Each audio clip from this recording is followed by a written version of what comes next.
नमस्कार, आप देख रहे हैं सुदर्शन न्यूज। मैं हूं संगीता झा। बुलेटिन में शुरुआत करेंगे उत्तर प्रदेश की खबरों के साथ। खबर यूपी के लखनऊ से है। बता दें कि अखिल भारत हिंदू महासभा के राष्ट्रीय प्रवक्ता शिशिर चतुर्वेदी ने बड़ा बयान दिया है। कहा है कि राणा सांगा जी के ऊपर विपक्षी सांसद ने जो अभद्र टिप्पणी की है उसका जमकर विरोध किया जा रहा है।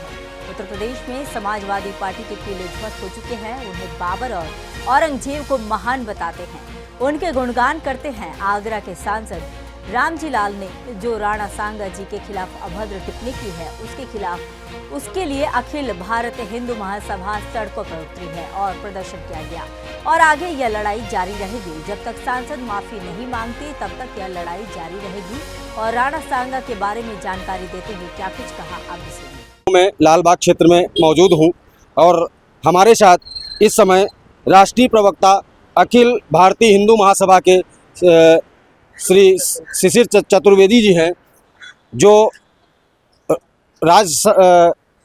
सांसद रामजी लाल द्वारा जो राणा सांगा जी के बारे में जो अभद्र टिप्पणी की गई है उसके बारे में कुछ चतुर्वेदी जी से जानना चाहेंगे। सर, इसके बारे में क्या कहेंगे आप? जिस प्रकार से उत्तर प्रदेश में समाजवादी पार्टी समेत सभी विपक्षियों के किले ध्वस्त हो चुके हैं, ऐसे में उनको बाबर महान याद आ रहा है, औरंगजेब महान याद आ रहा है। जिस प्रकार से अबू आजमी महाराष्ट्र में वो औरंगजेब को महान बताते हैं, उनके गुणगान करते हैं, उसको लेकर के राणा सांगा के खिलाफ जब इनके नेताओं ने अभद्र टिप्पणी की, रामजी लाल सुमन जो सांसद हैं आगरा के, तो उसको लेकर अखिल भारत हिंदू महासभा सड़क पर उतरी। हमने प्रदर्शन किया और आगे भी लड़ाई जारी है जब तक कि वो माफ़ी नहीं मांग लेते हैं। पहले तो बात इसकी करते हैं कि राणा सांगा थे कौन, उनका इतिहास इनको नहीं पता है, तो आप का आभार है आप आए यहाँ तक और उस इतिहास को जो हम बता रहे हैं वो आप आगे तक देंगे। राणा सांगा वो व्यक्ति थे जिन्होंने 19 साल राज किया मेवाड़ की गद्दी पर, और उनके समय में जितने मेवाड़ में क्षत्रिय राजा हुआ करते थे उन सबको उन्होंने एक भगवा झंडे के नीचे किया। ये इतिहास है, क्योंकि क्षत्रिय राजा आपस में उस दौर में आपस में लड़ा करते थे। एक झंडे पे लाए, 1 लाख से बड़ी सेना उन्होंने तैयार करी।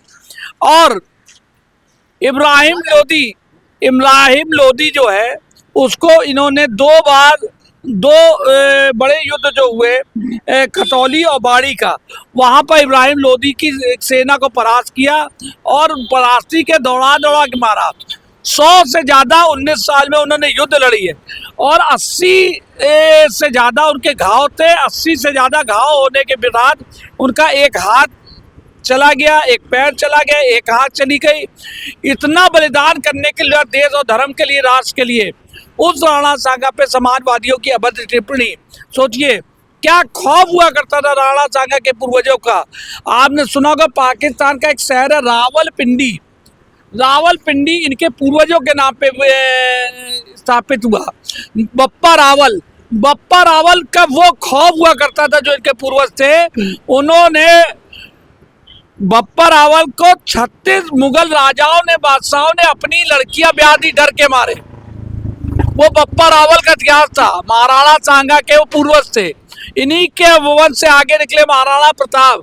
ये बप्पा रावलपिंडी शहर उनके नाम पे बस गया। आप सोचिए, तो ऐसे नायक को ये खलनायक बनाने में जुटे हुए हैं। और इनका नाम संग्राम सिंह था। उसके बाद बाबर से इनका युद्ध हुआ। बाबर से युद्ध करने के बाद बाबर ने, जैसा मुगलों का इतिहास रहा है, पर्दे के पीछे से हमला करने का।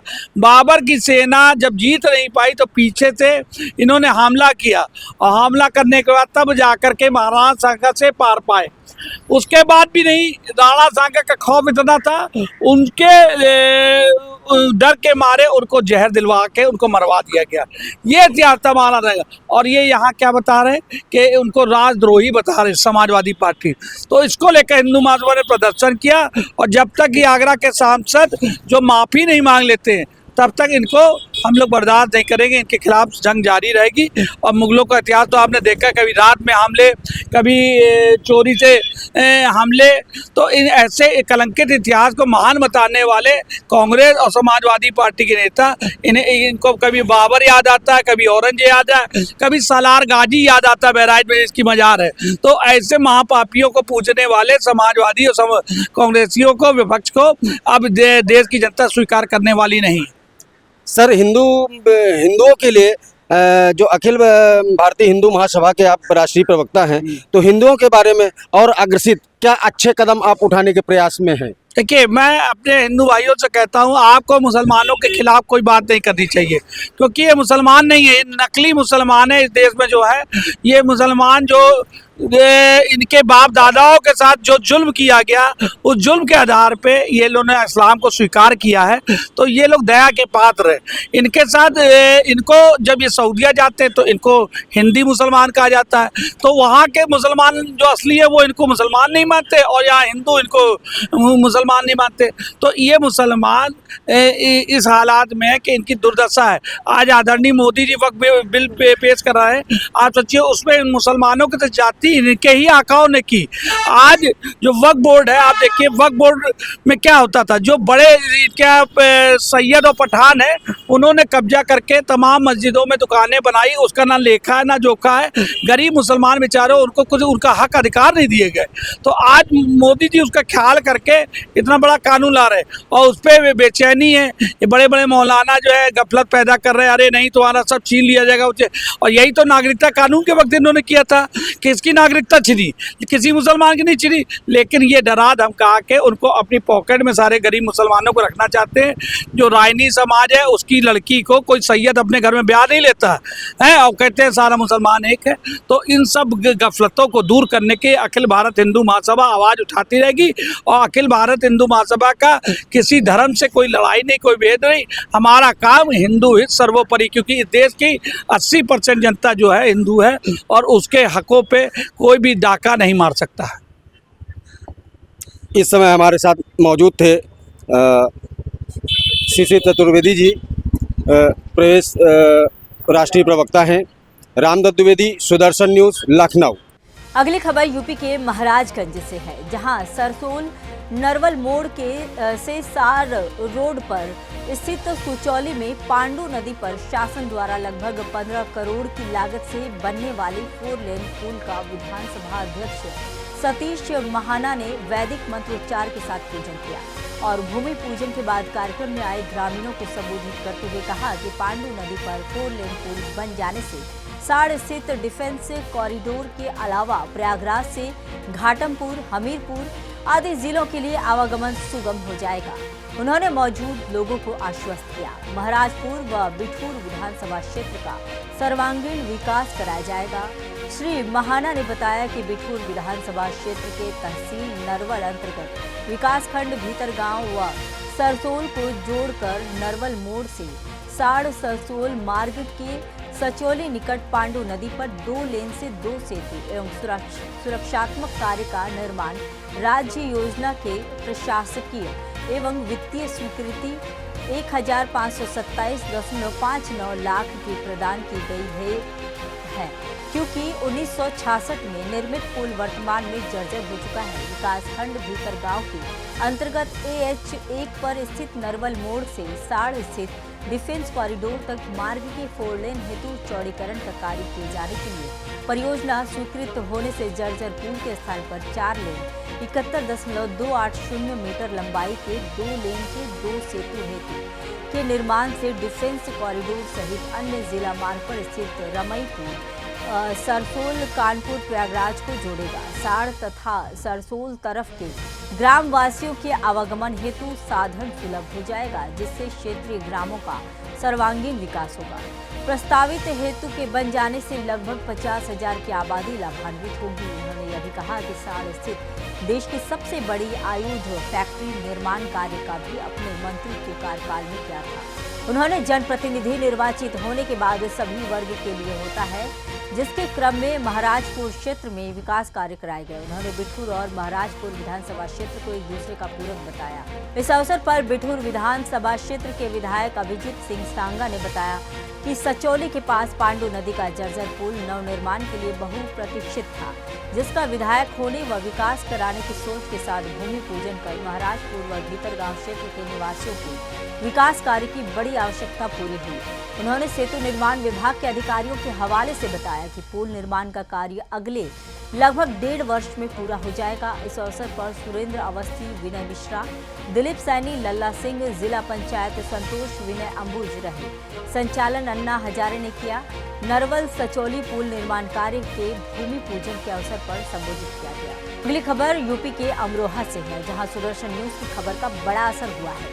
दरअसल अब क्रिकेटर मोहम्मद शमी की बहन शबीना बहनोई गजनबी और कुछ अन्य परिजनों को मनरेगा मजदूर दर्शाकर बड़ा भुगतान लेने के मामले में शबीना की सास गुले आयशा से 8.68 लाख रुपए की वसूली की जाएगी। इसके अलावा डीएम निधि गुप्ता ने तत्कालीन 3 पंचायत सचिव उमा अंजुम व पृथ्वी और एपीओ ब्रजभान सिंह समेत 8 अधिकारी कर्मचारियों को निलंबित कर दिया है। साथ ही तत्कालीन बीडीओ प्रतिभा अग्रवाल के खिलाफ विभागीय कार्रवाई के लिए शासन को पत्र लिखा है। वहीं एक पंचायत सचिव को प्रतिकूल प्रविष्टि दी है। डीएम ने सभी के खिलाफ एफआईआर दर्ज कराने के आदेश भी दिए हैं। बता दें कि क्रिकेटर मोहम्मद शमी की बहन शबीना की सास ही मनरेगा फर्जीवाड़े से जुड़े गांव पलोला की प्रधान है। उनके अधिकार भी सीज होंगे। मामले की जांच कमेटी ने बुधवार को रिपोर्ट डीएम को सौंप दी है। जांच में कमेटी ने तत्कालीन बीडीओ व 4 सचिवों समेत कुल 11 लोगों को फर्जीवाड़े का दोषी माना है। जांच रिपोर्ट मिलने के बाद डीएम ने बीडीओ व 1 सचिव पर विभागीय कार्रवाई तथा 3 सचिवों समेत 8 कर्मियों पर एफआईआर दर्ज कराने के निर्देश दिए हैं। साथ ही प्रधान से मनरेगा मजदूरी के तहत निकाली गई 8.68 लाख रुपए की रिकवरी के लिए कहा है। प्रधान के रूप में उनके अधिकार सीज करने की कार्रवाई की जाएगी। डीएम निधि गुप्ता वत्स ने कहा कि दोषी कर्मचारियों पर निलंबन की कार्रवाई भी होगी। डीएम ने परियोजना निदेशक व डीसी मनरेगा अमरेंद्र प्रताप सिंह को इस मामले की जांच सौंपी थी।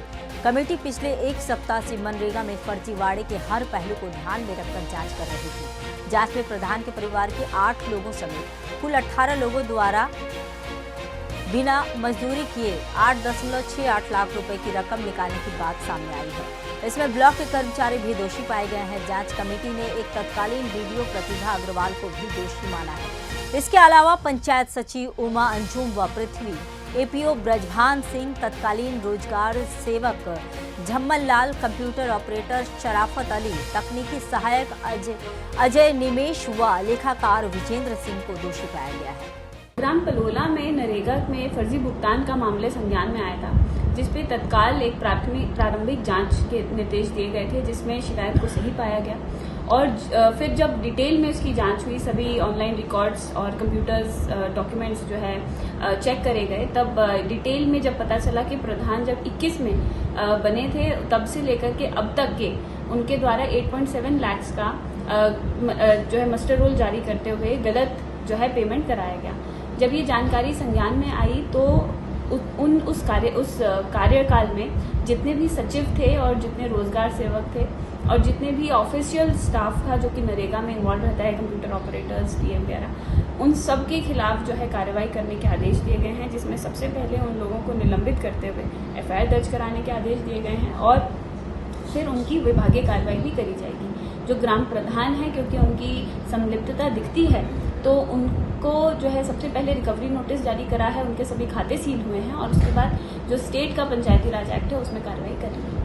अगली खबर यूपी के गौतम बुद्ध नगर से है, जहां थाना क्षेत्र के मोजर बियर गोल चक्कर पर चेकिंग के दौरान बिना नंबर प्लेट मोटरसाइकिल सवार इमरान को पुलिस ने रुकने का इशारा किया, तो पुलिस को देखकर इमरान ने तमंचे से पुलिस पर फायर कर दिया। जवाबी कार्रवाई में पुलिस ने जिहादी को पैर से लंगड़ाकर गिरफ्तार कर लिया। देसी तमंचा व कारतूस के साथ बाइक जब्त की गई है। वहीं जांच के दौरान पुलिस को नोएडा व अन्य जनपदों से मोहम्मद इमरान पर 14 आपराधिक मुकदमों के दर्ज होने की जानकारी मिली है। आगे की कार्रवाई जारी है। आज दिनांक 3 अप्रैल 2025 को जब थाना सूरजपुर पुलिस टीम द्वारा मोजाबेर गोल चक्कर के पास चेकिंग की जा रही थी, तो उन्हें एक मोटरसाइकिल तेज गति में आती हुई दिखी बिना नंबर प्लेट की।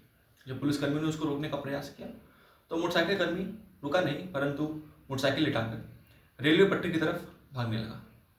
जब पुलिसकर्मियों ने उसका पीछा किया तो उसने पुलिस की तरफ जान से मारने की नीयत से फायर किए। पुलिस वाले बाल बचे। जब पुलिसकर्मियों ने जवाबी फायर आत्मरक्षा में किया तो उस बदमाश के पैर में गोली लगी। तुरंत ही उसको पास वाले अस्पताल में उपचार के लिए भेजा गया। जब आगे तफ्तीश की गई तो मालूम चला कि इस व्यक्ति का नाम इमरान है। इसके पास से जिंदा कारतूस, खोखा कारतूस और एक अवैध तमंचा बरामद हुआ है। इसके ऊपर लगभग 14 मुकदमे वाहन चोरी और अन्य तरह की चोरी के मिले हैं और इसके खिलाफ सूरजपुर में भी पूर्व से प्रचलित मुकदमा है। अपराधी की अन्य जानकारी की जा रही है।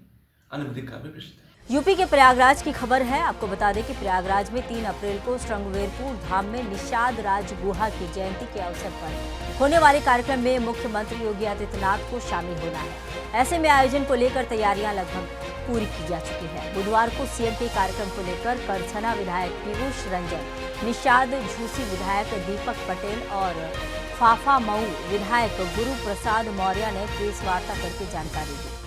कल का ये जो कार्यक्रम है, भगवान निषाद राज गुह के जन्म उत्सव का ये कार्यक्रम का भव्य आयोजन हो रहा है, जिस कार्यक्रम में हमारे प्रदेश के यशस्वी मुख्यमंत्री योगी आदित्यनाथ जी उस कार्यक्रम में मुख्य अतिथि के रूप में पधार रहे हैं। और यह कार्यक्रम ये वह धरती है जहाँ से भगवान राम को निषाद राज जी ने पार उतारा था। यह धरती पूरे देश और पूरे दुनिया को संदेश दिया था, जहाँ से कि वह समरसता की धरती है।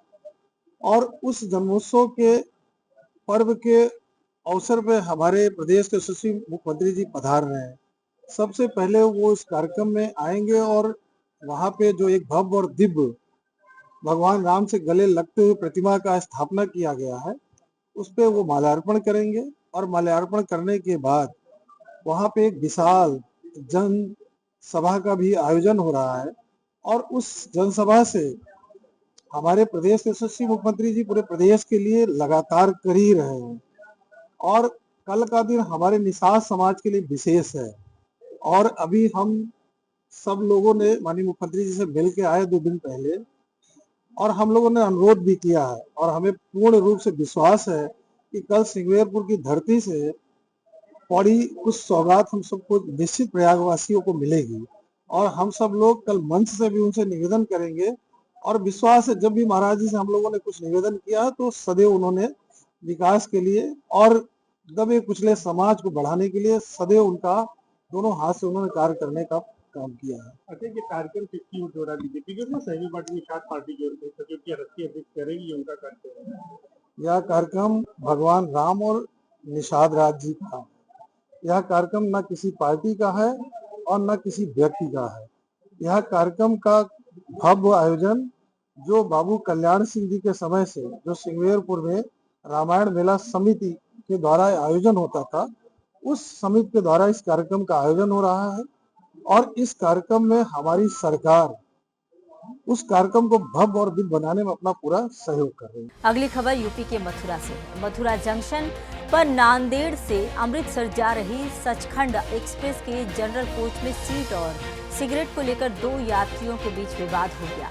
यह विवाद तब शुरू हुआ जब आगरा से मथुरा आने के लिए प्रवीण नामक यात्री जनरल कोच में चढ़ा। सीट की ओर सिगरेट को लेकर हुए विवाद में बहस बढ़ गई। जब ट्रेन मथुरा जंक्शन पर रुकी तो मामला और गंभीर हो गया। इसी दौरान एक यात्री ने प्रवीण पर कटार से हमला कर दिया, जिससे वह गंभीर रूप से घायल हो गया। मामले में पुलिस की कार्रवाई जारी है। सिगरेट पी रहा था और जो जाके न्यांग सिंह ने बोला कि ना पियो, तो उसने हमला कर दिया न्यांग सिंह पर। उसकी दस्तार वगैरह उतार दिया था और न्यांग सिंह ने डिफेंस में कुछ अपना कार्रवाई की, इसलिए हो गया।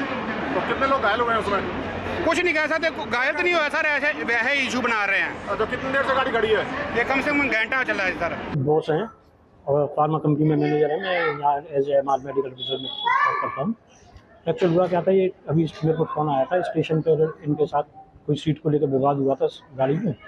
तो कुछ लोगों ने, मालूम नहीं कितने लोग थे वो, बताते 10-12 लोग थे, उन्होंने एकदम उन पर हमला कराया। कौन सी गाड़ी थी, कहाँ से चल रहे थे? सचखंड एक्सप्रेस से आगरा से आ रही थी, मतलब मेरे संगठन करने है।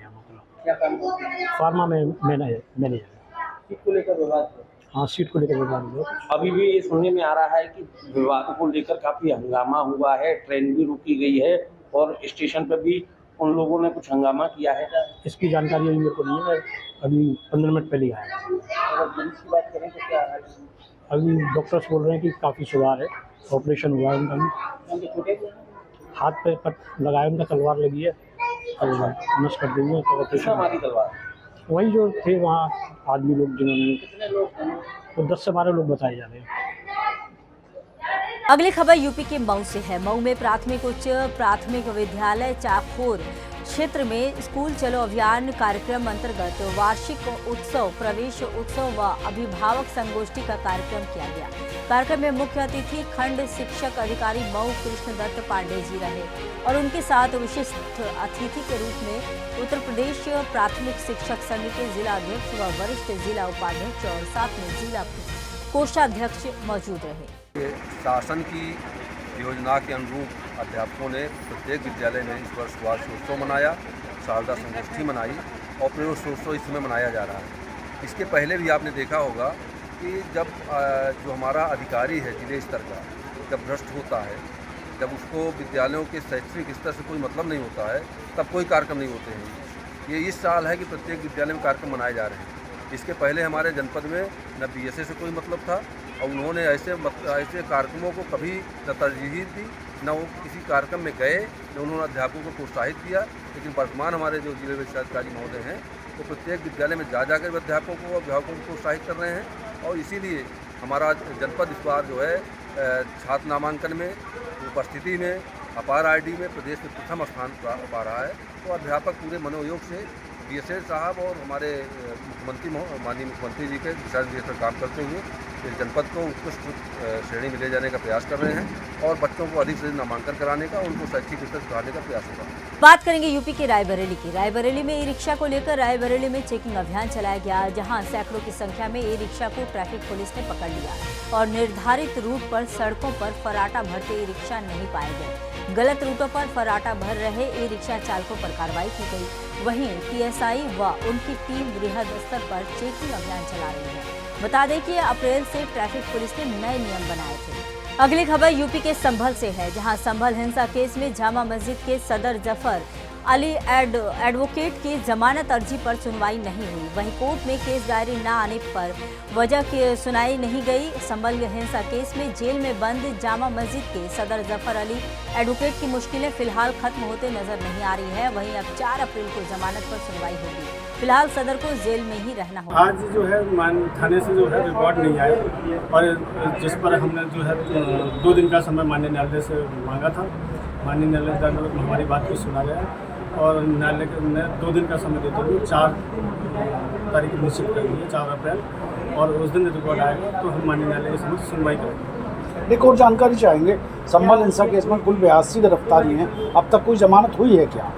अभी तक किसी भी मुकदमे में एक भी अपराधी की जमानत हासिल नहीं हुई है और सभी जमानत प्रार्थना पत्र मेरे द्वारा निरस्त कराए गए हैं। मेरे द्वारा शासन की ओर से पैरवी की गई है। एक भी जमानत प्रार्थना पत्र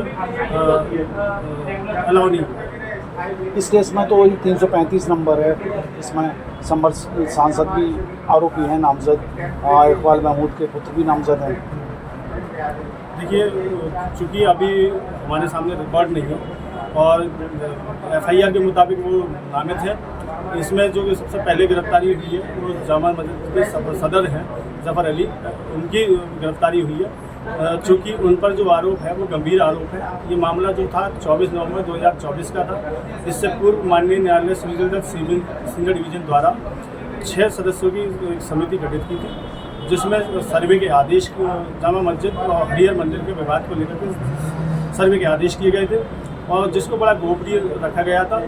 और जो 6 सदस्यीय कमेटी थी उसमें जफर अली एडवोकेट भी नामित सदस्य थे, इनको पूरी जानकारी थी। अब बात करेंगे यूपी के गाजियाबाद की। गाजियाबाद थाना कौशाम्बी पुलिस टीम द्वारा आपराधिक घटनाओं के दृष्टिगत 2 से 5 पुलिया थाना क्षेत्र कौशाम्बी पर सघन चेकिंग के दौरान एक कार आती दिखाई दी, जिनको पुलिस टीम ने रुकने का इशारा किया, जिसमें बैठे दोनों लोग तेजी से भागने लगे। वहीं पुलिस टीम द्वारा आत्मरक्षा के लिए जवाबी कार्रवाई में एक बदमाश के पैर में गोली लग गई, जिससे वह घायल हो गया, जिसे घायल अवस्था में गिरफ्तार कर इलाज के लिए अस्पताल में भेज दिया गया है। दूसरे बदमाश को भी पुलिस टीम द्वारा मौके से गिरफ्तार कर लिया गया है। आगे की कार्रवाई जारी है। अब बात करेंगे मध्य प्रदेश की। मध्य प्रदेश के ग्वालियर से खबर है। आपको बता दें कि पिछले 12 वर्षों के बाद जीवाजी क्लब ग्वालियर 5 अप्रैल से 8 अप्रैल यानी 4 दिवसीय ओपन बैडमिंटन टूर्नामेंट का आयोजन स्वर्गीय विष्णु मंगल स्मृति में करने जा रहा है। जीवाजी क्लब ग्वालियर के अध्यक्ष राजेंद्र सेठ ने बताया कि इस प्रदेश स्तरीय टूर्नामेंट में ग्वालियर एवं चंबल संभाग के मुरैना, भिंड, शिवपुरी, गुना, दतिया, श्योपुर स्थित भोपाल के लगभग 200 रजिस्ट्रेशन कर लिए गए हैं। वहीं 100 रजिस्ट्रेशन भी जल्द कर लिए जाएंगे। पिछले 12 वर्षों के बाद ये टूर्नामेंट प्लान किया हुआ है और होने जा रहा है। 1,70,000 रुपये के इनाम जो विनर्स हैं उनको दिए जाएंगे। 200 एंट्री आ चुकी है और 100 एंट्री और आने की संभावना है। प्रदेश लेवल का ये है। चंबल संभाग से सभी काफ़ी एंट्रियाँ लगातार आ रही हैं। भिंड, मुरैना, गुना, शिवपुरी और कुछ एंट्रियाँ भोपाल साइड से भी हैं, लेकिन ओपन है, कहीं से भी आएंगे। कल सारा कंफर्म हो जाएगा। सेकेंड, थर्ड यही सिस्टम होता है और कुछ कॉम्प्लीमेंट्री भी रखी हुई हैं। जो पार्टिसिपेट हैं, अच्छी टीम है, उनको भी हम डिस्ट्रीब्यूट करेंगे। 5 तारीख 11 बजे ही ओपनिंग होगी, बड़े जोश के साथ होगी जीवाजी क्लब। रेगुलर 4 दिन का मैच है ये। सारी जितनी भी टीमें आएंगी वो धीरे धीरे अपना पार्टिसिपेट करें। फ्री एंट्री है, बिल्कुल कहीं कोई रुकावट नहीं है। अब बात करेंगे मध्य प्रदेश के धार की। धार जिले के धामनोद थाना क्षेत्र में एम्बुलेंस से गोवंश की तस्करी का मामला सामने आया है।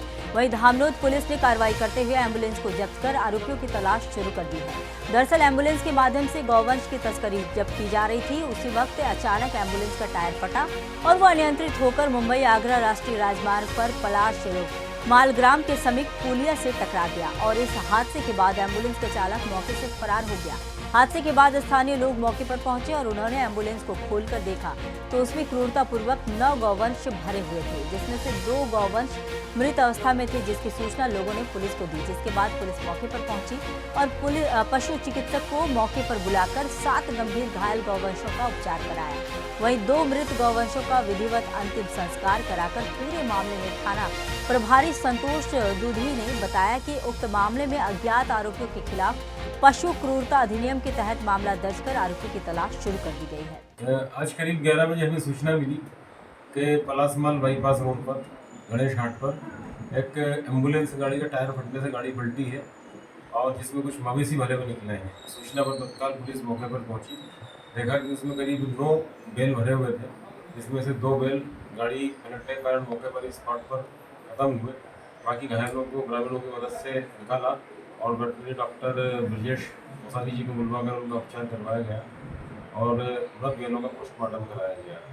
प्रारंभिक जांच में पाया कि एक गाड़ी को एम्बुलेंस जैसा मॉडिफाई करके उसमें छिपा कर ये बैल भरकर के ले जाए जा रहे थे। गाड़ी इंदौर तरफ से आ रही थी और खड़का की तरफ जा रही थी। ड्राइवर इसका मौके से फरार हो गया है। गाड़ी के इंजन 26 नंबर के आधार पर हम इसका पता लगा रहे हैं। अगली खबर लखीमपुर खीरी से है। आपको बता दें कि राष्ट्रीय स्वयंसेवक संघ के सर संघ चालक पूजनीय मोहन भागवत जी आगामी 8 अप्रैल को लखीमपुर खीरी में मुस्तफाबाद के कबीर धाम आश्रम में सत्संग के लिए आ रहे हैं, जिसको लेकर जनपद में सुरक्षात्मक दृष्टि से प्रशासन की नजर भी तेज रहेगी और पूरे आश्रम में सीसीटीवी कैमरे लगा दिए गए हैं, जिसकी जानकारी आश्रम के अनुयायी प्रवीण दास जी ने सुदर्शन न्यूज को दी और सरसंघ चालक जी के स्वागत में पूरे आश्रम में साफ सफाई तेजी से चल रही है, जिसको लेकर पूरे जनपद के हिंदू संगठनों में काफी उत्साह देखने को मिल रहा है। हम इस वक्त मौजूद हैं जनपद लखीमपुर खीरी के मुस्तफाबाद आश्रम की।